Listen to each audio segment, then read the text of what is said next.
자, 히브리서 1장 이 4절부터 쭉 2장 마지막 절, 2장 18절 마지막 절까지 계속적으로 소개하는 내용은 그리스도와 천사를 대비하는 그런 내용이 길게 소개가 되고 있습니다. 그래서 한마디로 그 말씀들을 쭉 요약하면 그리스도께서는 여느 천사와도 비견될 수 없는 우월하신 분이시다라는 사실을 이제 길게 그 이야기들을 쭉 엮어가고 있습니다. 왜 가장 먼저 천사들에 대해서 이렇게 이야기하는가 하는 것에 대해서는 우리가 지난번에 살폈던 것처럼 이 천사에 대한 그릇된 어떤 신앙의 태도들, 그것들을 갖지 않도록 하는 데 있고, 또 유대교 신앙에 있어서 이 천사를 통해서 그들의 구약의 성경이 주어졌다라고 믿는 이 유대인들에게 있어서 대단히 이 천사의 역할이 대단히 중요했다 이 말이죠. 그러나 히브리서에서는 구약이 마치 천사들로 의해서 주어진 것이라 할지라도 이 신약의 모든 말씀은 천사보다 더 뛰어나시고 우월하신 그리스도로 말미암아 말씀이 주어져서 완성되었다라는 것을 이야기하면서 유대교 신앙과 기독교 신앙이 근본적으로 다르다라는 것을 이제 소개하고 있다 이 말이죠. 그 내용이 우리가 히브리서 1장 1절부터 이제 3절 그 내용까지 그 이야기를 소개하고 있는 겁니다. 그래서 사도가 이렇게 소개하는 근본적인 이유는 당시의 박해 시대를 살아가고 있는 신자들이 그 박해가 힘들다고 그래서 자신들이 이제 기독교 신앙으로 신앙생활을 하고 있는 것을 회의감에 빠지거나 아니면 그것을 뒤로 이렇게 거역해서 그들이 다시 유대교로 돌아가거나 불신앙자로 돌아가는 그런 일들이 없도록 하기 위해서 사도는 이 부분에 대해서 대단히 강조하고 있다 이 말입니다. 오늘날 우리의 맥락에서는 천사와 그리스도가 어떻게 비교가 됩니까? 당연히 그리스도가 우월하시고 천사는 그렇지 않다는 걸 우린 잘 알고 있기 때문에 이 이야기들이 어떤 면에서는 잘 알고 있는 이야기를 짚어보는 정도가 될 수 있을는지 모르나 당시로서는 이것이 굉장히 중요한 그런 부분이었다라는 것을 우리가 염두에 두면서 이 말씀을 살펴봐야 된다 이 말입니다. 자, 지난 시간 히브리서 1장 4절로 6절 말씀에서는 역시 천사와 그리스도를 대조하는데 어떤 면에서 그리스도께서 천사보다 월등하게 우월하시냐 그랬을 때 그리스도는 하나님의 아들이시다. 구약에 있는 시편 말씀을 인용해서 그분은 하나님의 아들이다. 이 말은 그분이 곧 하나님 자신이다 라는 말이고 그분은 다윗의 후손으로 메시아 혹은 그리스도로 오신 분이셔서 모든 천사들의 경배를 받으시는 분이시기 때문에 그리스도는 천사들보다도 우월하시다 하는 이야기를 우리가 살펴보았습니다. 오늘 우리가 살피는 히브리서 1장 7절로부터 14절 내용에서는 역시 계속적으로 그리스도가 천사들보다도 우월하시다 하는 내용을 풀어가는데 그 내용은 그리스도께서는 모든 천지와 만물을 창조하신 분이시다. 그러면서 그분은 창조하신 모든 것을 다스리시는 영원하신 통치자로서 천사들을 부리시는 분이시고 천사들은 그 그리스도의 말씀 혹은 그리스도의 뜻을 순종하고 수종 들어가는 역할을 하는 존재다. 이 이야기를 이제 오늘 우리가 읽은 1장 7절부터 14절까지 그러한 내용을 이제 소개받고 있는 겁니다. 자, 그 내용들을 소개하면서 사도는 구약에서 읽었던 이 유대인들도 아주 익숙한 구약에 있는 성경을 여러 곳 인용하는데, 자, 우리가 이제 읽은 이 7절부터 14절 내용을 쭉 보면 대부분 어디에서 인용을 해오냐면 시편에 있는 말씀들을 인용을 해옵니다. 그래서 그 시편에 있는 구절들은 옛적에 이미 아주 오래전에 메시아 혹은 그리스도께서 하실 일들에 대해서 예언했던 그 시편의 여러 구절들을 이렇게 소개하면서 이 말씀들이 곧 그리스도를 이렇게 증언하고 있고, 이 말씀들을 종합해 봤을 때 천사들과 그리스도는 비교될 수 없다라는 사실을 이렇게 확증시켜 주고 있음을 우리가 보게 됩니다. 자, 먼저 인용되고 있는 말씀은 본문 7절 한번 가서 보시죠.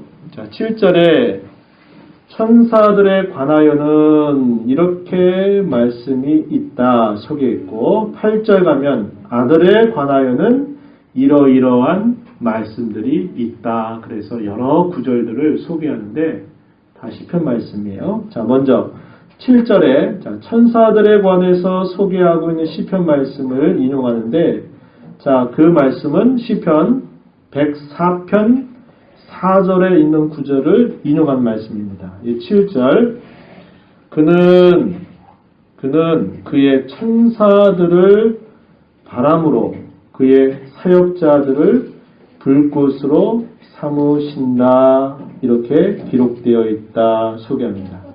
실제로 시편 104편 4절 말씀을 이렇게 소개해드리면 이렇게 소개가 되고 있어요.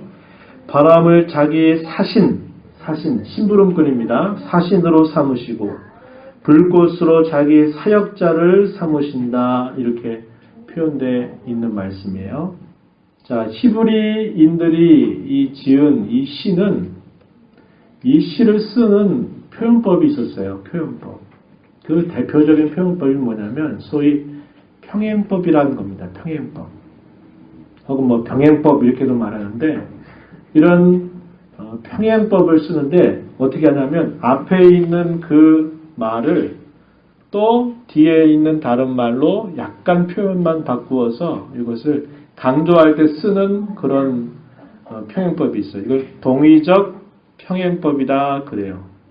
그래서 앞에 인용하고 있는 내용과 뒤에 인용되고 있는 내용이 같은 내용인데 똑같은 말을 두 번 반복하는 게 아니라 같은 뜻을 가진 말을 이렇게 표현만 바꿔서 이야기하는데 의미는 같은 의미를 표현할 때 이걸 두고 동의적 평행법이다 이렇게 부르고, 또 어떤 경우는 이런 게 있어요. 반대. 무엇은 무엇이로되 무엇은 무엇이다. 이런 식의 표현하는 거 해가지고 대꾸 형식을 취하고 하는 경우예요. 이럴 때는 또 대꾸적인 그런 병행법이다. 이렇게도 또 부르고 하고 하는데, 자, 오늘 본문, 자, 시편 104편 4절에 있는 내용은 바람을 자기 사신으로 삼으신다. 불꽃으로 자기 사역자를 삼으신다. 이것이 전혀 다른 뜻으로 사용되고 있는 말이 아니라 동의적인 평행법을 쓰고 있는 말이에요. 같은 말을 약간 표현만 바꾸어서 이렇게 말하고 이렇게 말합니다. 그래서 여기 이 내용을 보면, 자, 그 내용이 이제 오늘 본문 히브리서 1장 7절에서 인용되면서 그는 뭐라 그래요? 여기서 하나님을 뜻하는 말이고, 사도가 여기서 말하는 그가 누굴까요? 그리스도를 지금 소개하고 있는 거죠. 그는 그의 천사들을 바람으로 그의 사역자들을 불꽃으로 삼으신다. 그래서 이 천사들이 누구냐 그렇게 말하면 그의 사역자들이다. 그의 사역자들이다. 이렇게 소개하는 겁니다. 천사들은 사역자들이에요. 어떤 사역자들? 하나님의 사역자들. 하나님께서 무엇인가를 명령하고 말씀하시면 그 명하시고 말씀하신 바를 이루고 순종하고 실행하는 그러한 사역자들이다. 이렇게 소개하고 있는 것이에요. 자, 그는 그의 천사들을 바람으로 삼으신다. 혹은 그의 사역자들을 불꽃으로 삼으신다. 이렇게 표현되어 있는데, 바람이라고 하는 말, 요한복음 3장에 보면 니고데모와 예수님과의 대화 속에 거듭남에 대해서 예수님께서 말씀하시면서 이렇게 말하죠. 물과 성령으로 거듭나야 내가 하나님 나라에 들어갈 수 있다. 이런 표현을 하면서 그게 뭐냐 이렇게 물으니까 마치 바람이 어디로부터 와서 어디로 불려갔는지 알지 못하는 것과 같다 이렇게 표현하는데, 성령 하나님을 나타내는 그 표현, 영들 이렇게 나타내는 이런 표현들이 바로 바람이라고 하는 말과 같은 뜻을 가진 말이에요. 그래서 여기 그의 천사들을 바람으로 했다라는 말은 다른 번역으로 어떻게 표현되느냐, 우리 성경에도 보면 번호가 있죠. 뭐라고 써 있습니까? 바람으로 앞에 1번 있어서 밑에 가서 보면 뭐라고 표현되어 있어요? 또는 뭐들이라고요? 영들로 삼으셨다 이렇게 말합니다. 그래서 여기 영들이라 하는 이 말은 뭐냐? 바로 영적이고 지혜가 있는, 지식이 있는 피조물을 뜻하는 말. 그 말을 이 영들이다 이렇게 표현했고, 그 말을 바람이라고 이렇게 표현하기도 했다 이 말입니다. 그래서 그 천사들은 하나님의 사역자들인데 그들은 영적이고 지적인 피조물들이다 라는 것을 나타내는 그 말이에요. 우리하고는 어떤 면에서는 비교가 되지 않죠. 우리는 한번 태어나서 언젠가 한번 죽을 운명을 우리가 결국 받게 됐잖아요.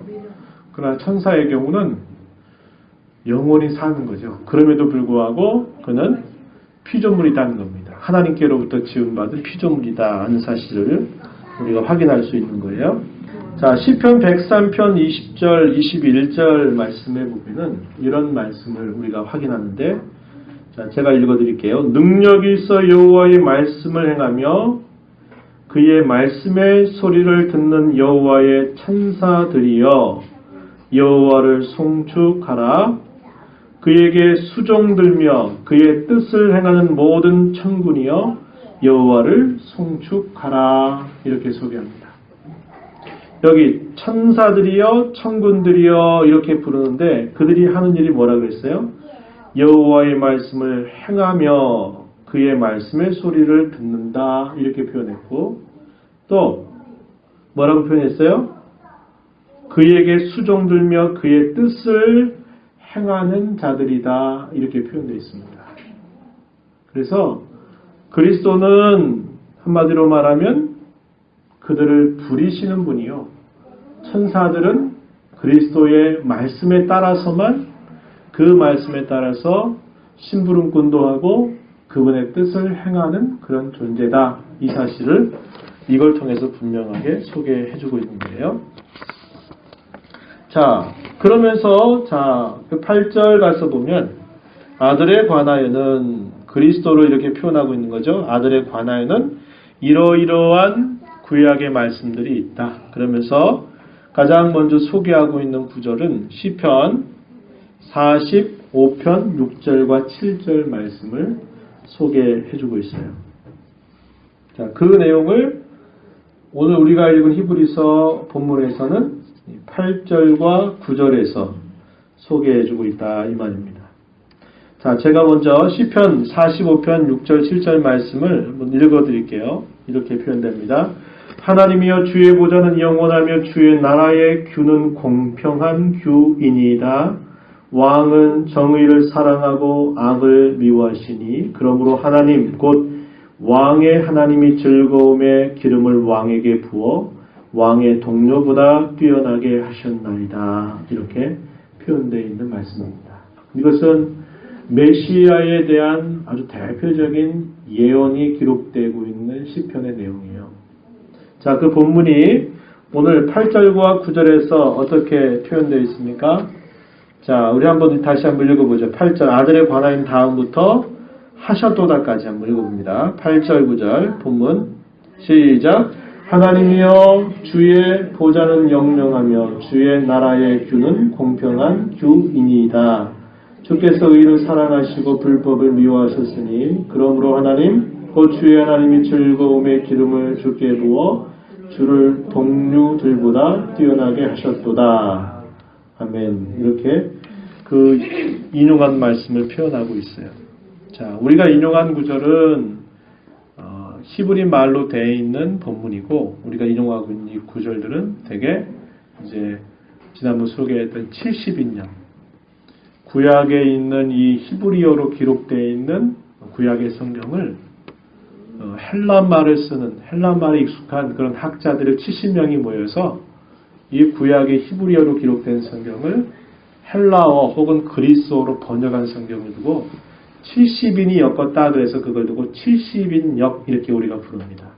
그 말씀을 이제 인용해서 이렇게 표현하고 있는 때문에 토시 하나가 다 똑같지 않고 약간 그 토시나 이런 게 조금 다르게 소개된다 이 말이죠. 그러나 그 의미가 같은 의미로 그대로 표현되고 있음을 우리가 보게 되는 겁니다. 자, 여기서 사도는 아들에 관하여는 이렇게 말했죠. 8절에 아들에 관하여 이렇게 말했다. 그런데 자, 처음 등장하는 말이 뭐예요? 하나님이여 이렇게 표현하죠. 그래서 사도는 의도적으로 이렇게 표현하는 거예요. 아들에 관하여는, 천사들에 관하여는 이렇게 표현되어 있지만 아들에 관하여는 이렇게 표현되어 있다. 그러면서 아들에 관하여 얘기하기 시작하면서 뭐라고 시작해요? 하나님이여 이렇게 시작하죠. 그러면 사도는 지금 그 아들을 두고 뭐라고 바로 이야기하냐면 하나님이시다 이렇게 소개하는 거예요. 사도는 이 아들을 하나님으로 그대로 표현해서 전달하고 있습니다. 조금 전 말씀드린 것처럼 시편 45편 전체는 이 메시아에 관한 대표적인 예언을 담고 있는 시편이에요. 그래서 그것을 메시아가 아닌 다른 어떤 존재에게 적용할 수 없는 그런 성경의 내용입니다.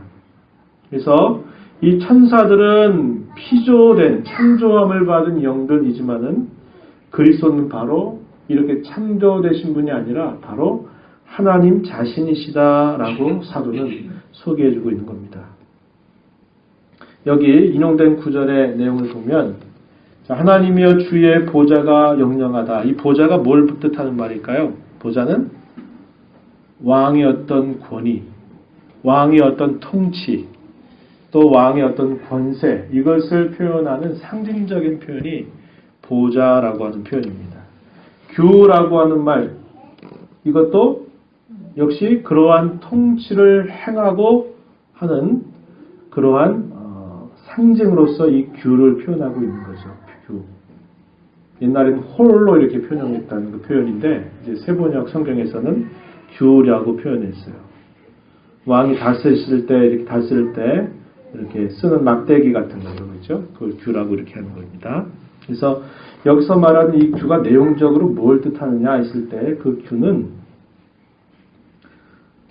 그 나라의 규가 공평하다, 공평한 규다 이렇게 표현되어 있는 이 말 속에 이 규는 결국 뭘 뜻하냐? 내용적으로는 그리스도께서 성령을 통해서 자기 백성들을 다스리신다라는 것을 내용적으로는 표현하고 있는 것입니다. 우리가 여러 차례 주일오후 시간을 통해서 살폈던 내용들 있었죠. 그 내용 통해서 그리스도가 우리를 다스린다 그럴 때에는 어떻게 다스리느냐? 뭐 위협이나 협박이나 공갈로 다스리는 게 아니고 또 어떤 정치적인 어떤 힘을 가지고 칼의 어떤 권세를 가지고 다스리는 게 아니라 그리스도께서 우리를 다스리는 방법은 항상 뭐라고 그랬어요? 두 가지 말씀드렸죠. 하나가 뭐라고 그랬어요? 그렇죠. 말씀과 성령으로 말미암아 우리를 다스린다 그랬어요. 그래서 주께서 다스리시는 이 방편은 항상 말씀과 더불어 성령을 통해서 우리를 다스린다라는 것을 우리는 잘 알고 있는 겁니다. 근데 그러한 다스림이 공평하다, 의롭다 이렇게 지금 소개하고 있는 내용이 되고 있어요. 의로움이 바로 이 주님의 나라, 그리스도의 나라의 규가 된다라고 이렇게 번역되는 표현이기도 합니다. 그래서 주님의 그 다스림, 주님의 통치는 말씀과 그의 성령으로 말미암아 우리를 다스리는데 그 다스림은 의로운 다스림이다 라는 사실을 이 구절이 우리에게 소개해주고 있는 것입니다. 그리고 여기 본문 9절 중반에 보면 그러므로 하나님 곧 주의 하나님이 즐거움의 기름을 주께 부어 주를 동료들보다 뛰어나게 하셨도다. 이렇게 표현되어 있는데 여기 주의 하나님이라고 하는 표현이 등장하죠. 주의 하나님. 이 주의 하나님 할 때 이 주가 무엇을 뜻하느냐 했을 때 바로 그리스도를 뜻하는 말이다. 이 말입니다. 그죠? 자, 주의 하나님의 즐거움의 기름을 주께 부어 주를 동일보다 뛰어나게 하셨도다. 한편으로는 그분을 하나님이시라고도 설명하면서 또 한편으로는 그분을 소개할 때는 주의 하나님에서 여기 주로 표현되어 있단 말이죠. 주의 하나님 누구를 뜻하는 말일까요? 성부 하나님, 아버지 하나님 뜻하는 말이고 여기 주님은 바로 마치 메시아로 상징되고 있는 성자 하나님을 이렇게 표현하고 있는 거죠. 그래서 우리가 계속 지금 살펴오고 있는 가운데 그리스도는 참 하나님이시면서 동시에 참 사람으로서 메시아의 직분을 행하신다라는 사실을 이렇게 이 구절을 통해서도 우리가 확인할 수 있게 되는 겁니다. 자, 그리고 여기 표현 중에 자, 여기 동료라고 하는 말이 등장하죠. 동료. 9절 끝부분에 보면 자, 주를 동료들보다 뛰어나게 하셨다 할 때 이 동료들이 뭘 뜻하느냐 했을 때는 대체적으로 어떤 직분, 어떤 직책을 위해서 기름 부음을 받은 사람들, 그런 사람 뜻하는 것으로 이해합니다. 구약시대에 대표적으로 기름 부음 받았던 사람들이 어떤 부류가 있었습니까? 왕으로 이렇게 세움받을 때도 기름 부음을 통해서 세워졌고 선지자를 세울 때에도 기름을 부어서 세웠죠. 또 제사장을 세울 때도 이렇게 기름을 부어서 그를 제사장으로 세운단 말이죠. 그래서 메시아로서 기름 부음을 받은 자로서 어떤 부분적인 역할을 감당하는 그러한 왕이나 선지자나 제사장들보다도 훨씬 뭐하다고요? 뛰어나시다. 구약의 이런 왕이나 선지자나 제사장의 직분은 결국 뭘 미리 보여주고자 하는 예시적인 것이었냐면 예수 그리스도께서 행하실 그 일을 미리 보여주는 그런 일들이었다는 겁니다. 그래서 구약시대의 왕이나 제사장이나 선지자의 직분을 예수님께서 이 땅에 오셔서 동시에 완전하게 이 세 가지 직분을 행하셔서 어떻게 하셨다고요? 우리의 모든 구원을 다 이루셨다라고 우리가 함께 생각하고 배웠던 겁니다.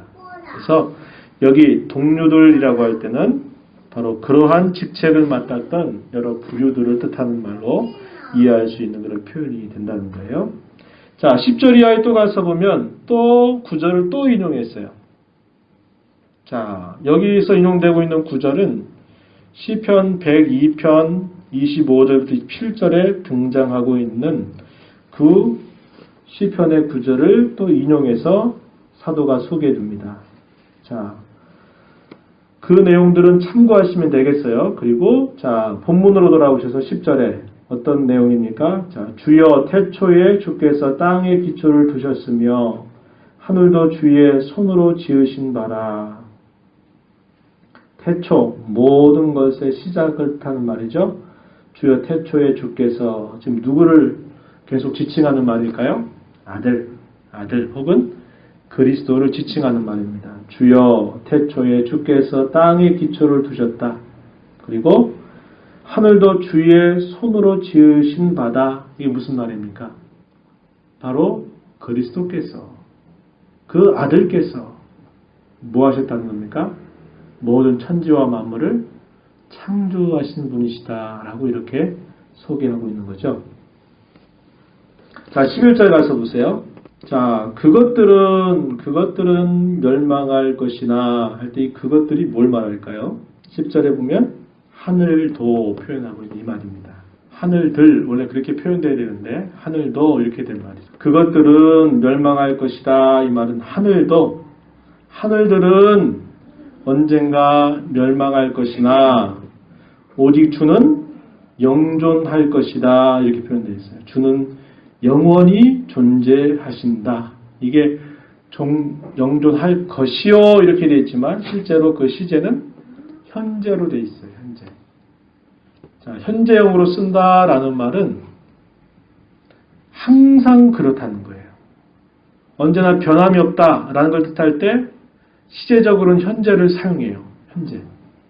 앞으로도 그럴 것이고 지금도 그러고 앞으로도 그럴 것이고 언제든지 그러할 것이다 라고 말할 때는 지금도 그렇고 앞으로도 그러할 것이고 언제나 변함이 없을 것이다 이렇게 길게 설명하지 않고 간단하게 영존하신다 이렇게 말하면 그 긴 설명을 요 한마디로 딱 축약해서 전달하는 거예요.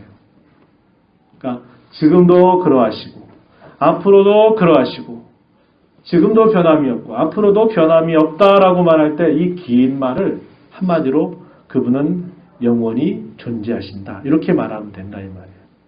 그래서 여기도 현재 형태로 표현되고 있다 이 말입니다. 자, 계속해서 11절 보세요. 그것들은 다 옷과 같이 낡아질 것이다. 그것들이 뭘까요?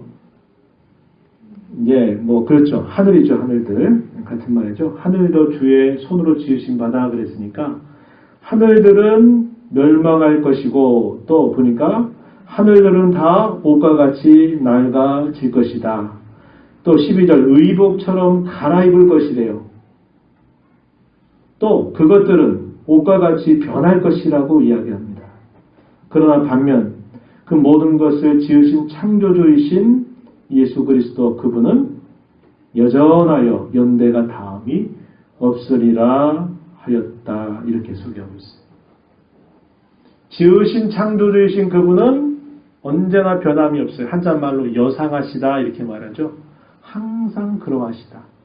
그러나 그분이 지은 이 하늘들은 멸망한다. 이 말이 물론 없어져 버린다. 그런 의미는 아니고 멸망한다. 혹은 자 옷과 같이 낡아진다.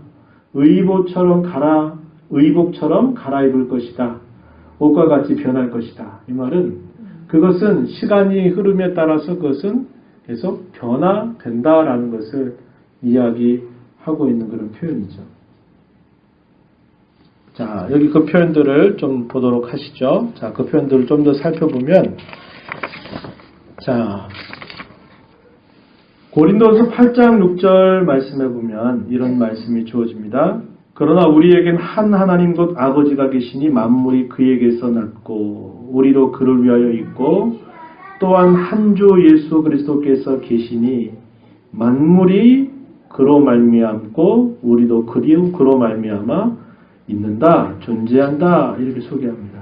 그래서 우리의 존재 모든 만물이 이렇게 지음받은 것 다 그분으로 말미암아 지음바 되었다 하는 사실을 이야기해주고 있다 이 말이죠. 골로새서 1장 16절 여기서도 이런 표현이 주어져요. 만물이 그에게서 그가 누구냐? 예수님을 뜻하는 말이에요. 그에게서 창조되되 하늘과 땅에서 보이는 것들과 보이지 않는 것들과 혹은 왕권들이나 주권들이나 통치자들이나 권세들이나 만물이 다 그로 말미암고 예수님을 뜻하는 말이죠. 예수님으로 말미암고 그를 위하여 예수님을 위해서 창조되었다 이렇게 소개하고 있는 겁니다. 이 구절들이 뭘 말해줘요?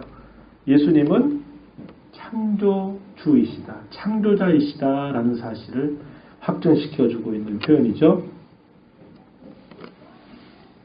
자, 또 그분은 변함이 없으시다 이렇게 표현했어요. 변함이 없으시다 이렇게 표현했어요. 자, 그에 대한 다른 구절들 몇 가지를 좀 소개해 보면 이런 구절을 우리가 확인해 볼 수 있는데 이사야서 51장 6절 말씀해 보면요.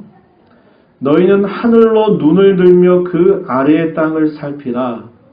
하늘이 연기같이 사라지고 땅이 옷같이 헤어지며 거기에 사는 자들이 하루살이 같이 죽으려니와 나의 구원은 영원히 있고 나의 공의는 펴여지지 아니하리라 이런 말씀을 하셨어요.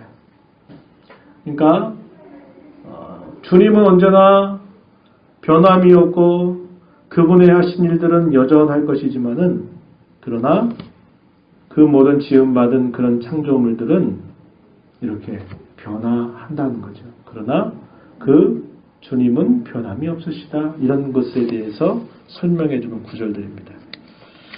우리가 잘 아는 이 마태복음에서도 24장 35절에 보면 또 이렇게 말씀했어요. 천지는 없어질지언정 내 말은 없어지지 아니하리라. 이렇게 말했고, 또 우리가 앞으로가 살펴보겠지만 히브리서 13장 8절 말씀, 우리가 기억하는 말씀이에요. 어떤 말씀이냐면 예수 그리스도는 어제나 오늘이나 영원히 동일하시다.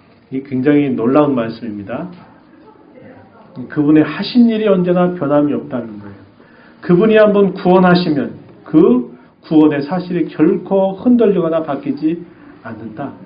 그분의 하신 말씀은 견고하다. 천지가 다 변하더라도 그분이 하신 말씀이 왜 없어지지 아니하느냐? 그 말씀하신 분이 언제나 살아계셔서 그 말씀의 증언자가 되시기 때문에 그렇다 이 말입니다.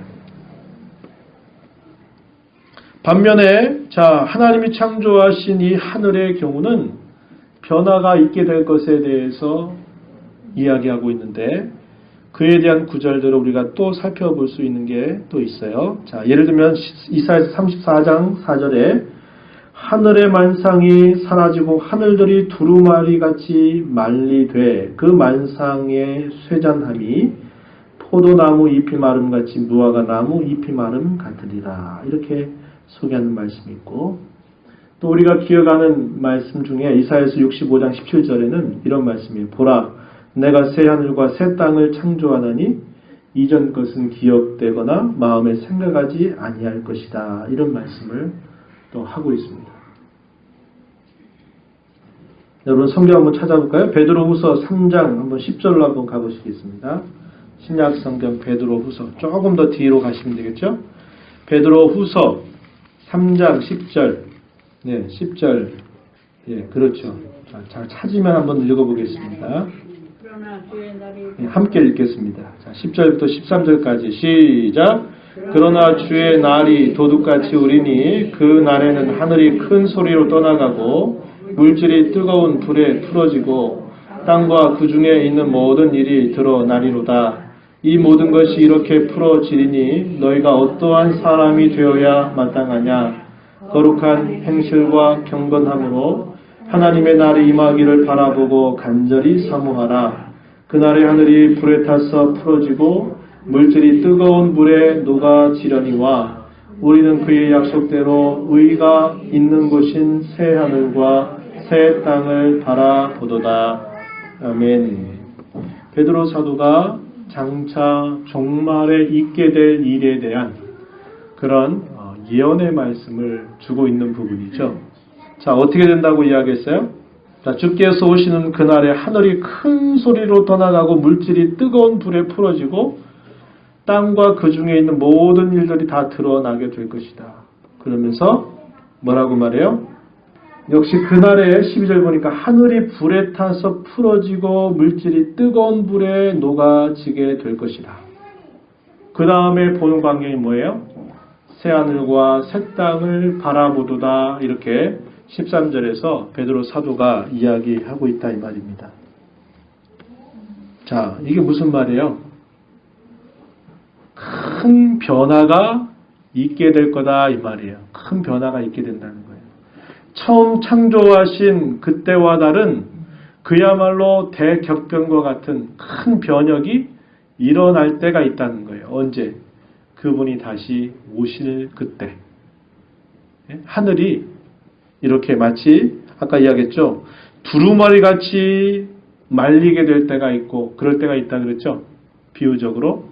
그게 바로 주님이 이 땅에 다시 오실 때 주님께서 처음 창조하셨던 그 하늘의 모습이 아닌 그분이 다시 오실 때 그분이 새롭게 펼쳐주실 그 새로운 광경이 이렇게 성경이 약속하고 있는 바다 이렇게 우리가 볼 수 있다 이 말입니다.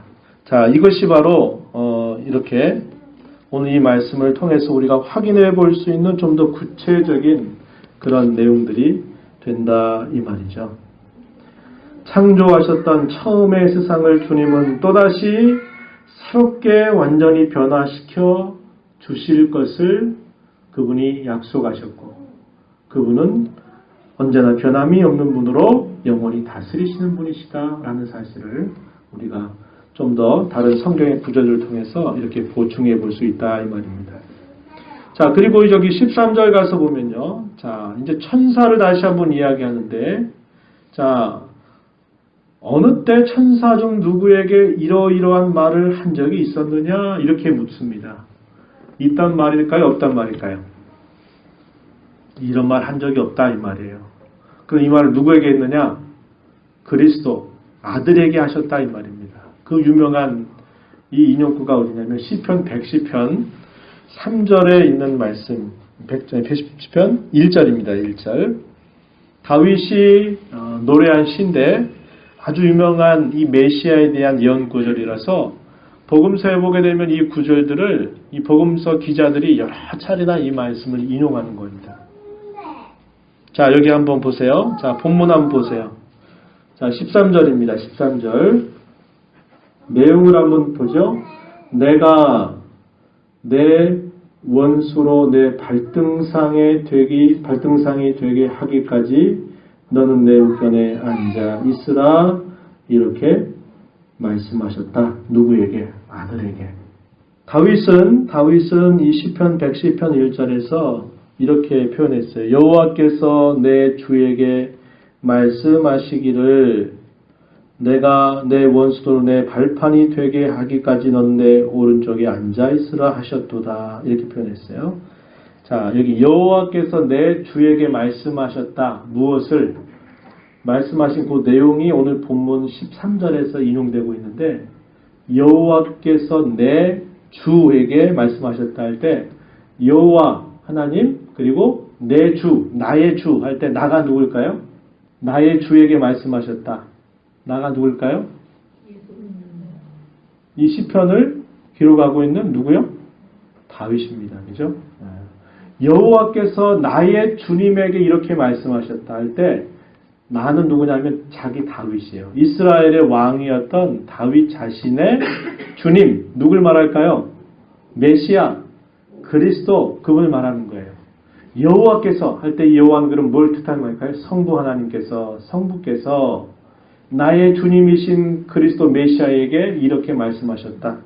뭐라고요? 내가 성부 하나님께서 내가 내 원수들 누구예요?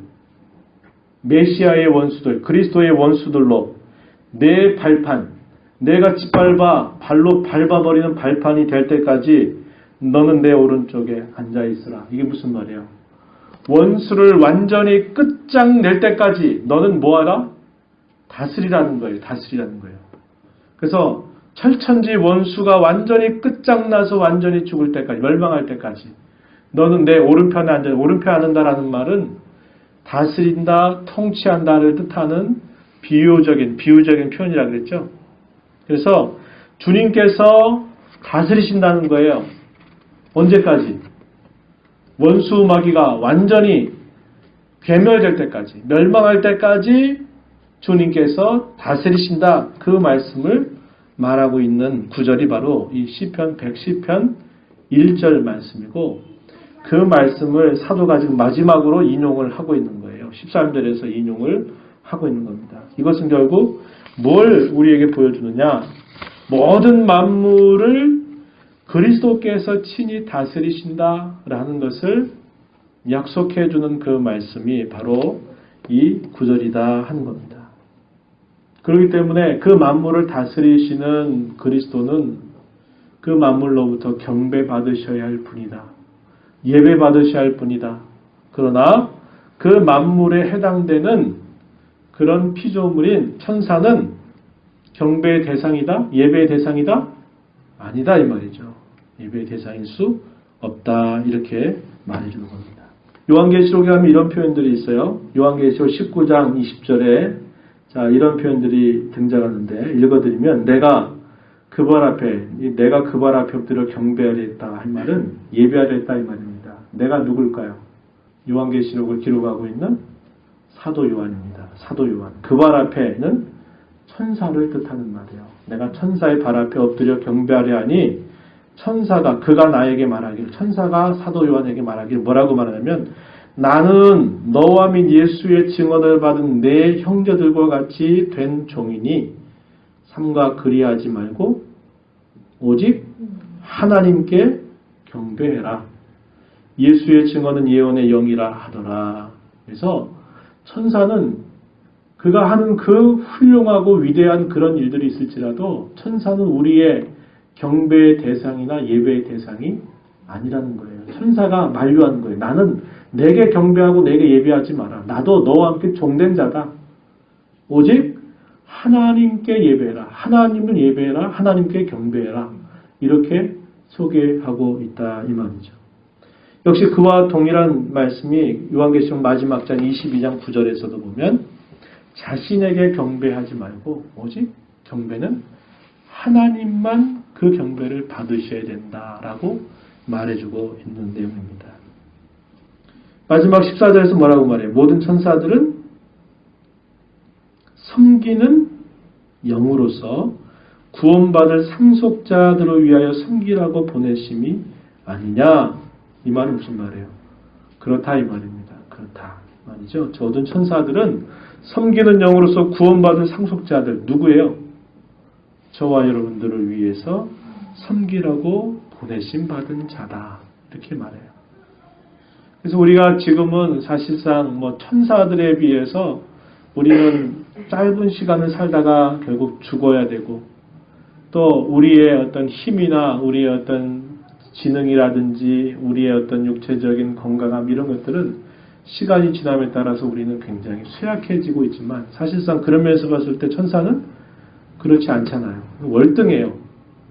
월등하지만 주님이 우리에게 내주신 주님의 창조 질서는 뭐냐? 천사들이 저와 여러분을 섬기라고 우리를 붙잡아 주라고 보냄받은 종들이다 라고 이렇게 소개하고 있다 이 말입니다. 누가 더 높다 이야기예요? 저와 여러분이 더 높은 그런 지위로 우리를 높여주셨다는 거예요. 하나님께서. 그 이야기를 하고 있는 거예요. 그리고 그럼으로써 사도는 천사와 그리스도는 아예 비교할 대상이 될 수 없다라는 사실을 확고하게 말하고 있는 거예요. 오늘 우리가 이 말씀을 보면서 이미도 잘 알고 있는 말씀이지만 우리 주님께서 여전히 지금도 행하시고 계신 일이 무엇인가 그리고 그분이 우리를 위해서 장차 행하실 일들이 무엇인가를 우리는 다시 한번 생각하게 되는 거죠. 그분은 이 모든 천지 만물, 우리의 생명을 창조하신 처음 창조자이시고 그분은 지금도 하나님의 우편에서 원수로 발등상 삼기까지 너는 내 우편에 앉아있으라 말씀하신 것처럼 모든 천지와 만물을 그의 몸된 교회를 위해서 우리를 위해서 다스리고 계시며 그분은 우리가 상상할 수 없는 그런 새하늘과 새 땅을 우리의 이 모든 지금의 땅과 지금의 모습이 아닌 새하늘과 새 땅을 우리 앞에 펼쳐주실 그분으로 지금도 우리와 함께 하시는 분이시다라는 사실을 우리가 알게 된 겁니다. 그분이 계신 하늘 우리가 바라보며 살아가야 될 이유가 여기에 있는 거예요.